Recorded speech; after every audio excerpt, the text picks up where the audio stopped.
सभी को सादर प्रणाम। जय माँ गायत्री। साथियों, जैसा कि आप सभी को विदित है कि आज विश्व तंबाकू निषेध दिवस है,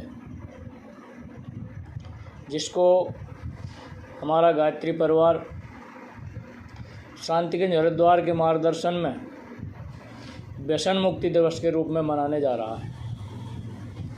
और हिंदू संस्कृति में हमारे संपूर्ण वाङ्मय में कहीं भी किसी भी तरीके का नशे का उल्लेख नहीं है। इसलिए हमारे लिए तो प्रत्येक दिवस ही, प्रत्येक क्षण ही नशा निषेध का है, व्यसन मुक्ति का है। पता नहीं इन व्यसनों ने हमको कब और कहाँ से आकर के घेर लिया, जो आज हमारे समाज में उल्टी धारा बहने निकली है। और तो और ऐसा वातावरण दुष्टों के द्वारा बनाया गया कि हमारे आराध्य जगत पिता, हमारे नियंता भगवान शिव को ही फिल्मों में, सीरियलों में, गानों में नशेड़ी और भंगेड़ी बना करके रख दिया। पता नहीं कौन कौन से गीत चलाए जाते हैं, गौरा मैया घोंट रही भांग। बहुत अध्ययन के बाद आज हम पूरे विश्वास के साथ कह सकते हैं कि किसी भी हमारी सनातन संस्कृति के वाङ्मय में ऐसा कहीं भी उल्लेख नहीं है मिलता है कि जहाँ भगवान शंकर ने भांग पी हो, गांजा पिया हो, किसी तरीके का नशा किया हो।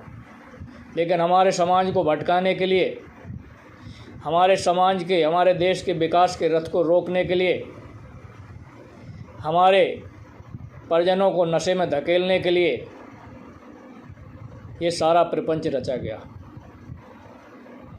इसी तरीके से हमारे आराध्य भगवान श्री कृष्ण को छलिया के रूप में प्रस्तुत कर दिया।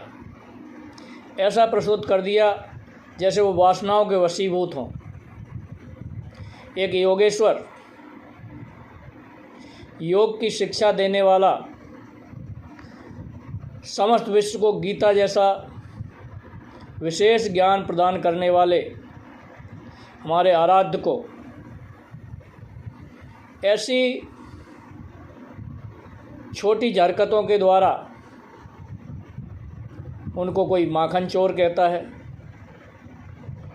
कोई वस्त्र हरण करने वाला कहता है, जबकि अगर किसी ने हमारे साहित्य का अध्ययन किया होता तो शायद कोई ऐसा नहीं बोलता। हमारे भगवान राम, जिनके द्वारा एक आदर्श जीवन मनुष्य को कैसे जीना चाहिए, उसके लिए अवतरित होकर के मनुष्य को जीवन जीना सिखाने की प्रेरणा दी उन्होंने, जिन्होंने माता पिता, गुरुजनों का के साथ कैसा भाव होना चाहिए, उनका कैसा सम्मान होना चाहिए, भाइयों में कैसा प्रेम होना चाहिए,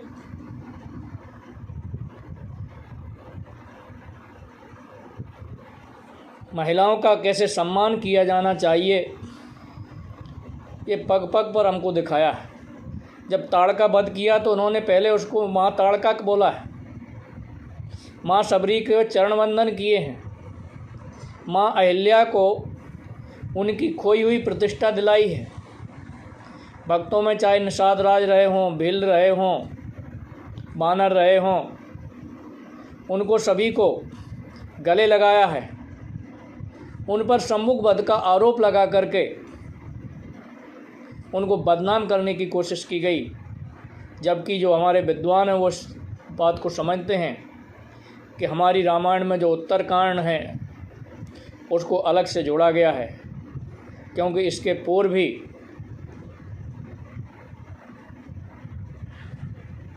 ये रामायण समाप्त हो गई थी और उसमें कहा गया था कि इस तरीके से भगवान राम ने हजारों वर्ष तक अयोध्या का राज्य किया। तो उन्हें फिर से कैसे उत्तरकांड में चालू हो गई। तो ये जिस तरीके से प्रपंच रचा गया, हमारे समाज को उसमें धकेला गया है। आज हम फिर से बात करते हैं व्यसन मुक्ति की, कि नशा न केवल मनुष्य के शरीर को खा जाता है बल्कि उसके परिवार को बर्बाद कर देता है और समाज को बर्बाद कर देता है। और जिस समाज में नशा करने वाले लोग, जिस देश में नशा करने वाले लोग ज़्यादा हो जाते हैं, वो देश गर्त में चला जाता है।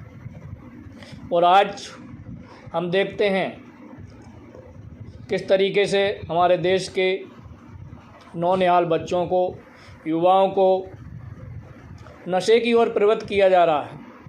कल ही नशे के लिए प्रयुक्त होने वाले इंजेक्शनों की बहुत बड़ी खेप पकड़ी गई।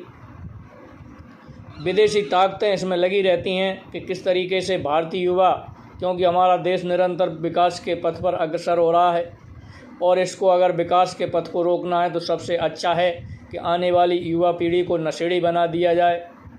वो नशे में पड़ी रहेगी तो विकास की बात ही नहीं सोचेगी। ऐसे में आज हमारा सबका दायित्व हो जाता है, क्योंकि आज प्रजातंत्र है और प्रजातंत्र में प्रत्येक व्यक्ति राजा है और उसका प्रत्येक व्यक्ति का उतना ही दायित्व है जितना एक राजा का दायित्व होता है कि हम अपने समाज को इस लत से बचाएं। आज हम सोचें कि जब हम भगवान के मंदिर में पूजन करने के लिए जाते हैं तो वहाँ के लिए सुगंधित अगरबत्तियाँ, अच्छी से अच्छी अगरबत्ती, धूपबत्ती लेके जाते हैं, लेकिन परमपिता परमात्मा का अंश रूप आत्मा हमारे अंदर प्राण स्वरूप बैठी हुई है, उसको हम बीड़ी, सिगरेट, गांजा, तम्बाकू पिलाते हैं। हम परमपिता परमात्मा को 56 भोग लगाते हैं, हमारे अंदर बैठे हुए उस परमात्मा के अंश को हम गुटखा, पाउच, तम्बाकू खिलाते हैं, भांग खिलाते हैं। हम परमपिता परमात्मा को गंगा जल लाते हैं, उससे उनका अभिषेक करते हैं, पूजन करते हैं, और हमारे अंदर बैठे हुए भगवान को हम कलारी से ला करके शराब पिला देते हैं, अन्य नशे दिला देते हैं उसको। तो हम सोचें कि हमारी पूजा हो रही है या ढोंग हो रहा है, हम अपने आप को नहीं पहचान पा रहे। अगर हमारे अंदर जो ये शक्ति, प्राण शक्ति बोल रही है, अगर ये एक क्षण के लिए शरीर से दूर होती है तो ये शरीर केवल मिट्टी की काया भर रह जाता है, जिसको हमारे परिजन कहते हैं कि शीघ्रता से ले चलो, इसका अंतिम संस्कार करो।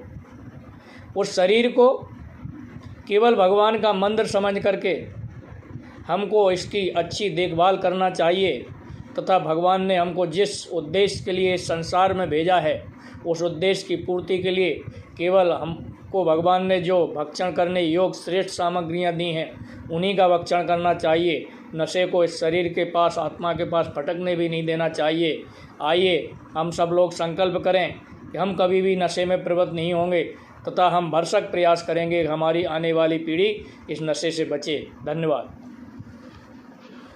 हाँ, एक बात और करना थी, इसके लिए आज हमारा गायत्री परिवार शांति कुंज हरिद्वार के मार्गदर्शन में कन्नौज शाखा के माध्यम से अभी सायंकाल 6 बजे नगर पंचायत चौराहे से नशा मुक्ति अभियान रैली निकाली जा रही है। निश्चित रूप से गर्मी का प्रभाव है जो आप लोगों को तकलीफ़ दे सकती है, लेकिन राष्ट्र के उत्थान के लिए, समाज के विकास के लिए कभी भी गर्मी, शीत, वर्षा हमारे उद्देश्य में आड़े नहीं आती है।